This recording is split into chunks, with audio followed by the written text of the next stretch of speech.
नमस्कार। आज सोलापूर जिल्ह्यातील करमाळा येथे जे घडलं त्यानं संपूर्ण महाराष्ट्राचं लक्ष वेधलंय। मराठा आरक्षण चळवळीचे प्रमुख नेते मनोज जरांगे पाटील यांनी आज 3 मार्च 2026 रोजी एक धडाकेबाज भाषण करत थेट धमक्यांना उत्तर दिलं आणि त्याचबरोबर शेतकरी आंदोलनाची मोठी घोषणा केली। मी मरायला भीत नाही, माझी कधी पण तयारी आहे, माझा समाज सज्ज आहे। ही वाक्य सभास्थळी घुमली आणि वातावरण भारावून गेलं। पुढे जाण्याआधी एक विनंती करेन, तुम्हाला आमचे व्हिडिओ आवडत असतील पण अजून तुम्ही चॅनलला सबस्क्राइब केला नसेल तर चॅनलला लगेच सबस्क्राइब करून घ्या। आजची ही सभा करमाळा जिल्हा सोलापूर येथे आयोजित करण्यात आली होती।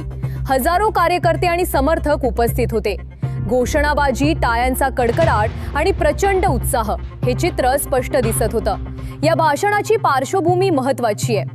गेल्या काही दिवसात सोशल मीडियावर काही वादग्रस्त पोस्ट चर्चेत होत्या। त्यामध्ये गोविंद फड यांचे नाव चर्चेत आले होते। या संदर्भात जरांगे पाटील यांनी थेट प्रतिक्रिया दिली। ते म्हणाले, धमक्या देऊ नका, समोर या, मी घाबरणार नाही।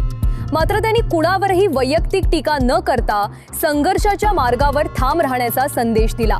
त्यांनी स्पष्ट केलं की हा लढा समाजासाठी आहे।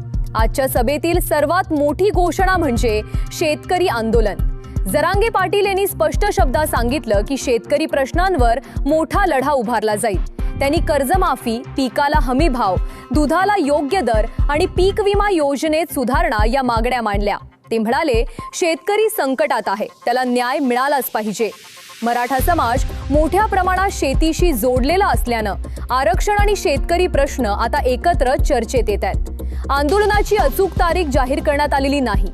अधिकृत कार्यक्रमाची माहिती अद्याप स्पष्ट नाही। भाषणात मुलींच्या शिक्षणाचाही मुद्दा मांडण्यात आला। मुलींना मोफत शिक्षण मिळालं पाहिजे असा त्यांचा आग्रह होता। शिक्षण आणि आरक्षण यांचा परस्पर संबंध असल्याचं त्यांनी सांगितलं। या संपूर्ण घडामोडीनंतर राजकीय वर्तुळात चर्चा सुरू झाली आहे। मात्र आतापर्यंत राज्य सरकारकडून कोणतेही अधिकृत निवेदन आलेले नाही। आता सर्वांचे लक्ष 7 मार्चकडे लागले। आरक्षणाबाबत काय निर्णय होतो, शेतकरी आंदोलन कधी जाहीर होतं आणि सरकारची भूमिका काय असेल हे पुढील काही दिवसात स्पष्ट होईल। अशाच विश्वसनीय बातम्यांसाठी चॅनलला सबस्क्राइब करा। धन्यवाद।